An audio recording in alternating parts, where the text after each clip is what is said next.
Sorry. Yes. We're good. Okay. Can you hear me? Yes. Okay. You can turn your sound off.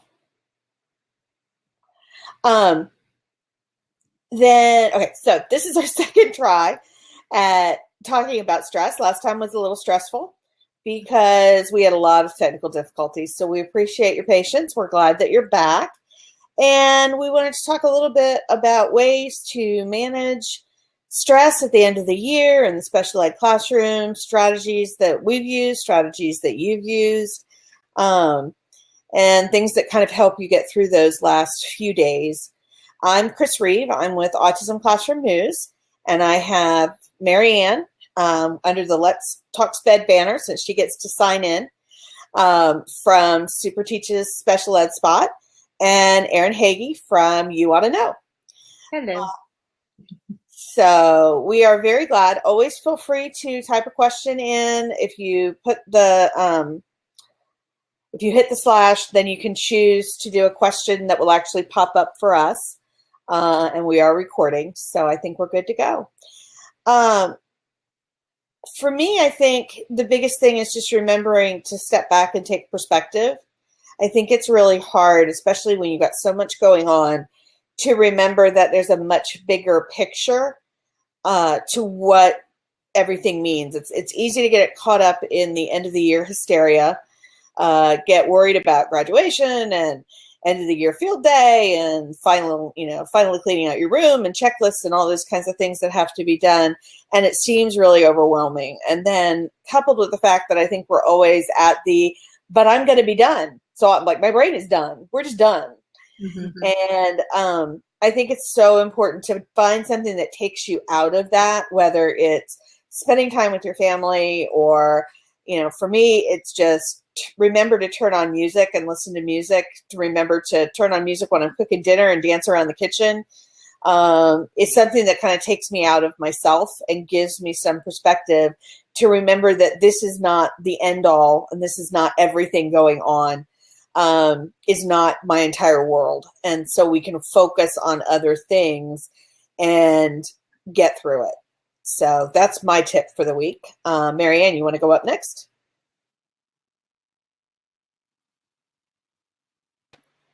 I'll turn my sound off. Okay. I think that at this time of year, and it's just so many different, you're trying to pull so many different ends together, and being kind to yourself, trying to get through that last hurdle of activity, planning for the year to come, planning for what you're doing at the moment. Because, face it, we have to admit it, it just never stops really. And so I think that at the end whenever I needed to just really get some stress out, I really do a lot of some of the stuff Chris was talking about, music, and remembering that when I'm really stressed is to really pull that music out and just really go wild. Music's always been a great reliever for me. Being a little kind, going to Starbucks a couple more times a week, maybe, putting in a couple extra minutes just to maybe go get myself a small treat, or even taking a whole treat for the whole class, or doing something special for the whole class, for my staff. And that just really helps the overall effectiveness of what's going on in the classroom and things like that. Mm-hmm. What about you, Erin? Well, first I'm going to put a link in here. Hang on one second. A heads up, okay.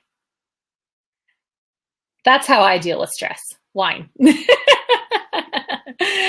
I enjoy a nice glass of wine on a Friday night, and it helps me relax and kind of forget some of my worries. My other really good tip that I've been using this year, since I'm not teaching summer school and I'm not going to be in my classroom all summer, but my students are going to be there, I'm really feeling a little stressed to get out of my classroom. So I've made each day of the week a certain grade level, like paper wrap up day for the last week of school. So like Monday, kindergarten needs to get done. Tuesday, first grade needs to get done. Wednesday, third grade or second grade needed to be done. So each day, one grade level, I can manage things in smaller bits a little bit easier than I have to do everything. So those are my 2 quick, easy tips for end of the year stress and relaxing and just getting things done that need to be done anyway. So I also think that it's important to remember that you've got so many different things that have to get done, and that type of management of the events and things like that is so important. And just to conquer it one piece at a time and one little part at a time, because you're going to get through it. You know, treat yourself, treat the people in your life, and just, you know, sometimes it's just a matter of tying a knot and hanging on. A few more, you know, glasses of wine, that I'll go with that definitely too. Yeah, I agree. And I love to make a to-do list because crossing things off the to-do list just makes my stress disappear. Oh, one thing's done. Now there's only 27. Oh, now there's 26. We're getting closer. Erin, meet Chris. She loves to do that too. I do but too. I run into that much. I do often run into cross one thing off, then add 5 more things. Yeah. Yeah. But What about some of the people we've got watching or joining us tonight? Anybody have something special? Deanne's just joined us. Anybody have something special that they do to relieve that stress at the end of the year, especially, or any time of year? that, and then I also want to know how many more days till break, people? Yeah. I've got 4. 4 more school days. 3. Yay. Nice. Isn't it? Do you have to go to school the day after Memorial Day though? Because that's just the worst. I go to school and then I only have 3 more. Oh yes, Kathleen does. Yeah, I'm ready to wrap it up after Memorial Day. We had like maybe 5 years, I think, where we got out, and I'm in Central Florida, and where we got out right before Memorial Day. We would be done the Friday before Memorial Day, and it was so nice because the weather was not as hot, and it was just great. Go out of town for the holiday. Exactly, and everything was then done, and you could just get started on your summer instead of coming back the day after Memorial Day and kind of like facing it all again. But and now they go to that was just perfect to me, and but now they go to like almost mid-June. Wow. And so they've got, you know, like 14 days left here. So, but oh, summer vacation to start off the summer. That sounds perfect. oh, somebody else doing ESY. I did that for so many years. This is my first summer off. It's a little stressful. You can do it, Erin. It's a freedom. When I first did it, it was like a freedom that I never thought I would know. Right. It was just like, yay. Yeah, I'm excited but nervous for my classroom. Yeah.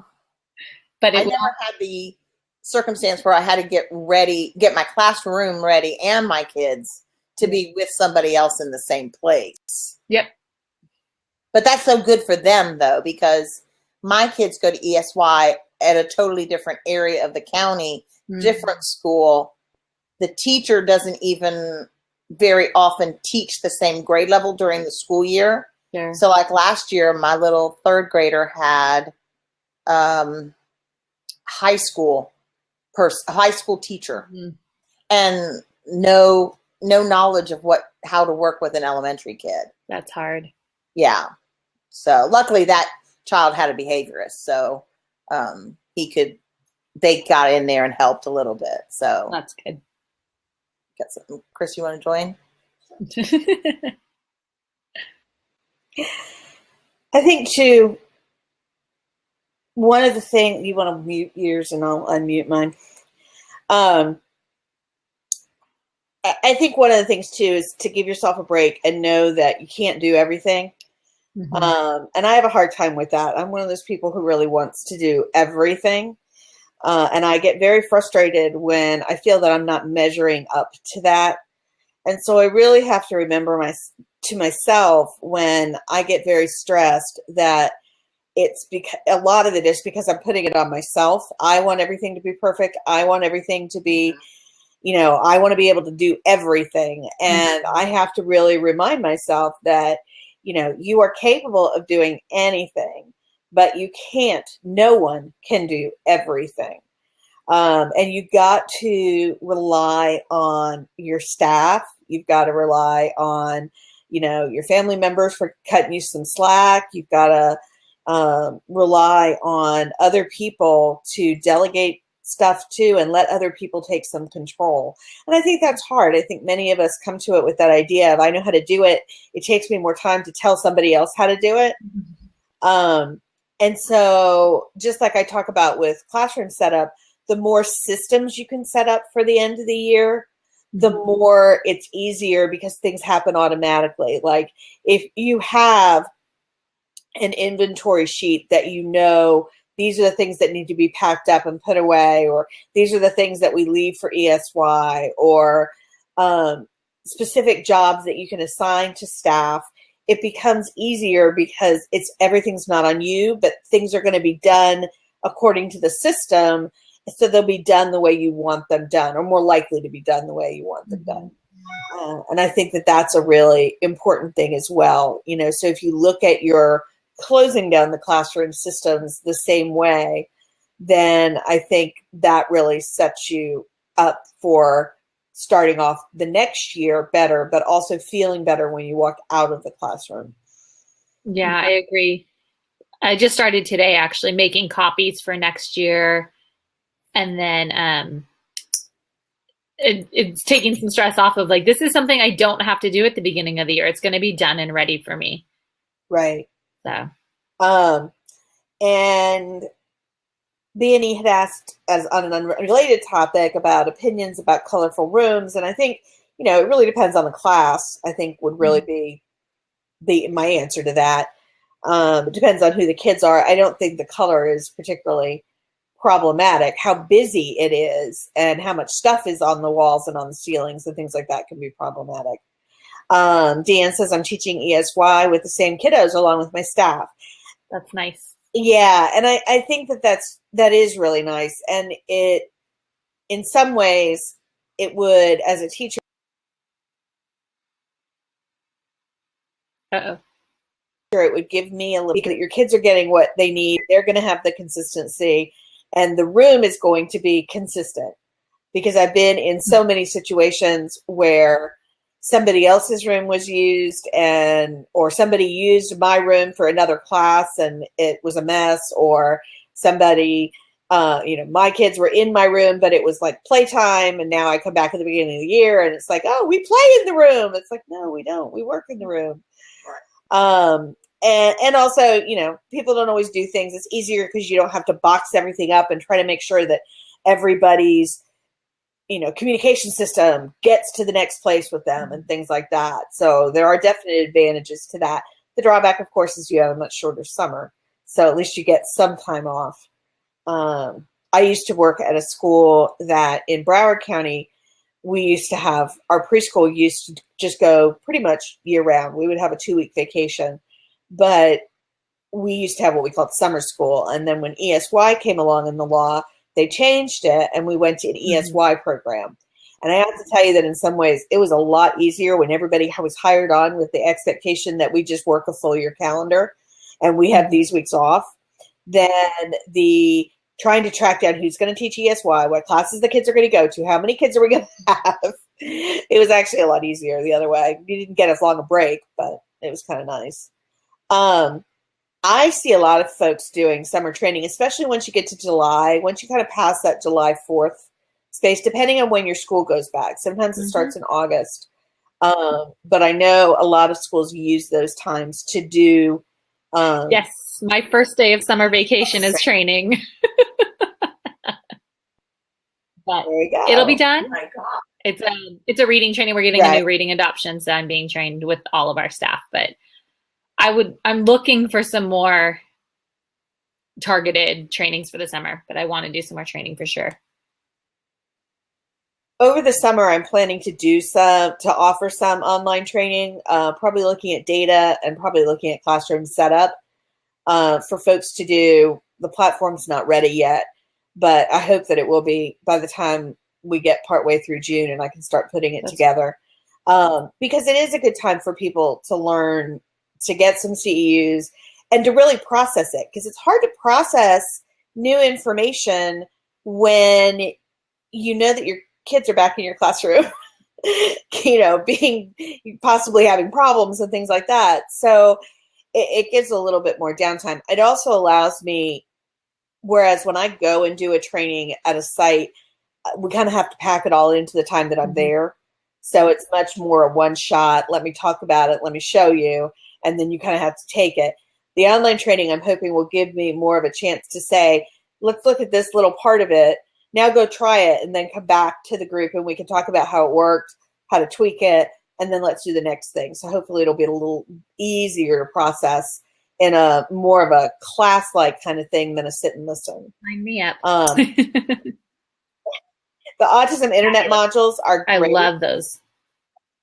Those are free. They are a really good resource. The National Professional Development Center also has some on their sites. There is some overlap because they've provided them with each other. But those are good places to go. And they're free, and you can actually get CEUs for them as well. Moving to a brand new, bigger school. Oh, and had to paint the rooms gray. Okay, well, that would be Who wants you to keep it limited in color? By the time you get the visuals up for the kids, you'll have color in the room. No problem. My thought is always, people always say, what theme should I make the classroom? I'm like, our theme is visual. Right? Visual. That makes up our whole theme. Yeah. We don't need another theme. Recently had someone in and she's like, you really need to add more visuals in here. She was joking. Well, we laughed because the Lori Frost, who does the PEC system, tells a story about when she was starting back in the days before we had color printers, where if you wanted color visuals, you had to color them yourselves. We didn't have board makers, so you were drawing them yourselves. And back so it's a long time ago, right? With our dinosaurs. I'm just kidding. Feels that long ago. But she was doing her internship, and her supervisor made her color all the visuals, and she was like, it doesn't, everybody always asks, should we have color or black and white? Does it make a difference? And the research is kind of clear that for most kids, it doesn't make a difference. I have had some kids that one worked better than the other. But she said, but they're going to be the decorations in your classroom, and you're going to like it a lot more if they're in color. And that just always cracked me up. They make me happier when they're in color. And color coded. Right. And color coded, exactly. That's why I tell the kids apart. Yeah. They don't have names, they're colors. I'm just kidding. I just like being able to look at it and go, okay, pink's gone, that's Brianna. All right, we're good. Love it. Other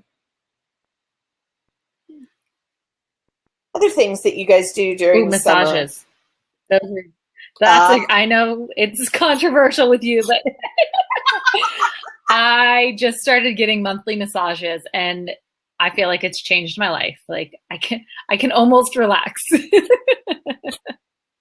Erin and I laugh just because it's like, Erin's like, oh, I had a massage. I'm like, ooh, people touching me. Ew. Like, no, that's not relaxing at all. It's very stressful. And I think that's the key too. I think that, everybody has their own way because we all have our own different ways. Somebody posted a poll in a Facebook group I was in the other day that cracked me up. It was all about, are you an introvert or an extrovert? And somebody posted a comic strip that was these two guys, and one is the introvert, and he goes, yeah, or one was an extrovert. It was like, staying home on Saturday night. And the other was an introvert. He's like, yeah, I'm staying home on Saturday night. Like, yeah, I'm staying home on Saturday night. I like that. Oh, husband massage therapist. Oh, you scored, girl. Yeah. Yeah, where do you I find need to that? go like stalk the massage schools or something, look for a husband. Right. That or a cook. Cook I would could be take a good. cook. Zones Yeah. of regulation as colors on the walls. I haven't done that. That sounds interesting. Yeah, that would be interesting. That would be kind of cool. Um, I know zones of regulation, but I haven't necessarily done them as colors on the wall. Yeah. Either. That's a really good idea. Especially if your walls are going to be gray. The other big question is, if your walls are going to be gray and you're in a new building, would they let you put Velcro on them? I have a number of solutions for I that. say don't ask. It's easier to ask for forgiveness than permission. We once set up a classroom in a new school, and we were told unequivocally there will be no Velcro on the walls and there will be no tape on the floor. We were consultants, and we were like, you do realize you're paying us to do this, right? And like, now you've just taken away everything that we do.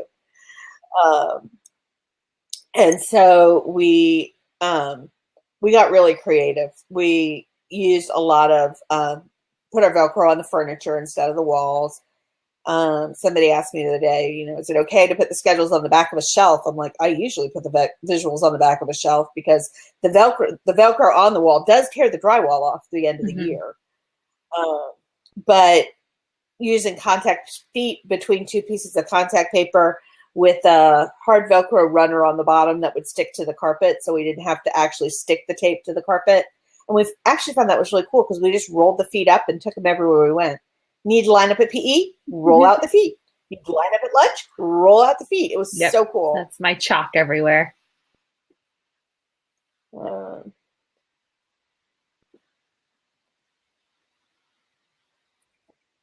Everybody's just in that end of the year days. I am. And I have allergies. I'm just... And we're going on a field trip to the garden tomorrow. I better take extra medicine. Oh, yeah. Maybe a mask. Can I wear a gas mask? Yeah, that won't scare the kids at all. Not to mention the other people in the garden. Not at all.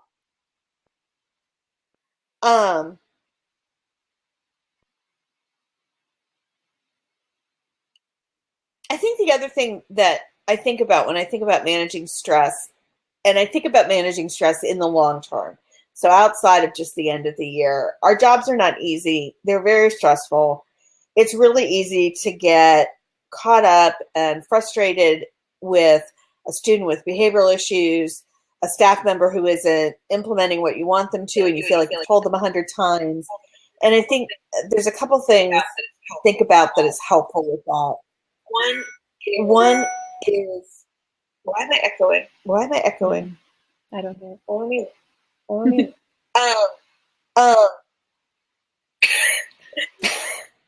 is that.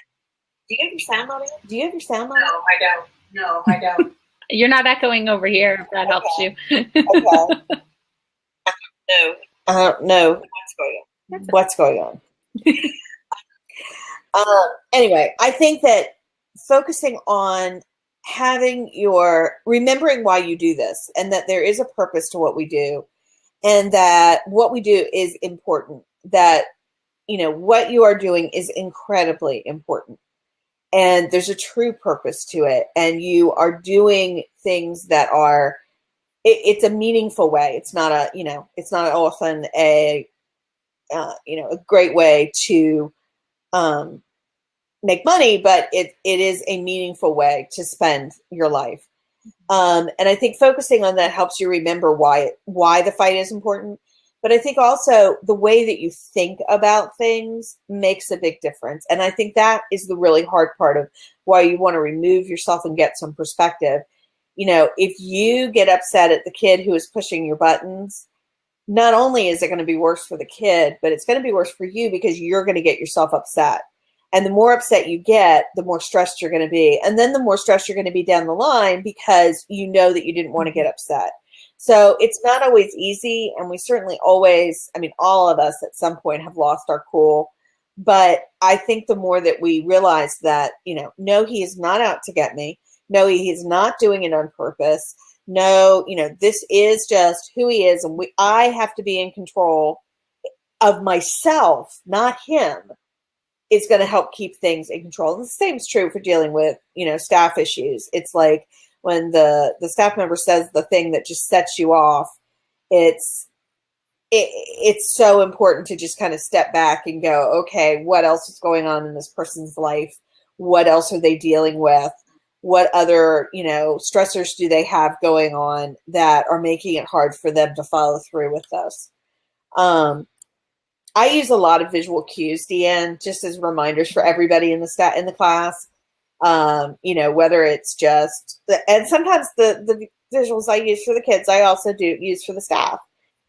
It's better to walk away from a fight. It's not always just for our kids. Sometimes it's better for us, not, and it's so funny because I could say to the same person, don't fight with him. I'm not fighting with him. Yeah, I are. So I use a lot of visuals and have everybody remind, and I do a lot of, you guys remind me and I'll remind you, so that it's not a one-way street. So it's like, I'm going to screw up and I need somebody to help me. Yeah, that's a really good one. Hanging this all over my classroom next year. It just takes a moment of perspective and remember that it's not exactly. Personal. It's not, it's not you. Yes, it feels like he's you because it's always you that he comes after, but it's not. It's the reaction he's getting or something like that. He is having a hard time. Your best bet is to stay in control of yourself. Absolutely. And I've had a class once in a while where I've told my aides, I just need a 2-minute. I'll be back. I need to take a walk. And it's okay to walk away from a situation, regain yourself, and come back. As long as, everybody's safe, nothing's dangerous. If I have a kid this year that just screams, he screams at me. There's nothing really going on. He just screams.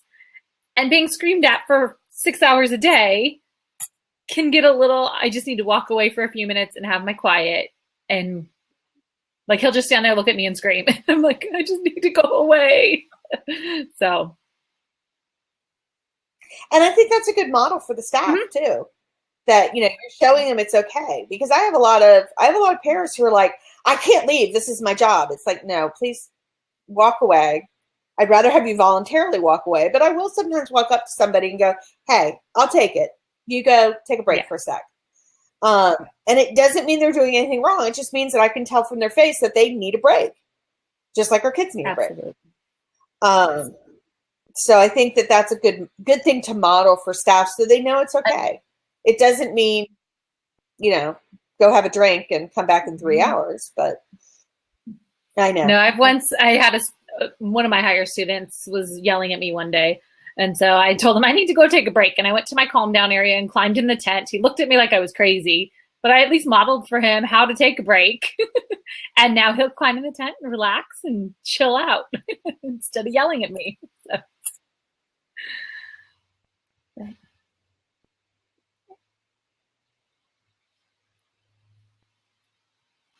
I don't have any more tips. Sorry. No, I mean, I've got a lot, but you can only take in so many at one time.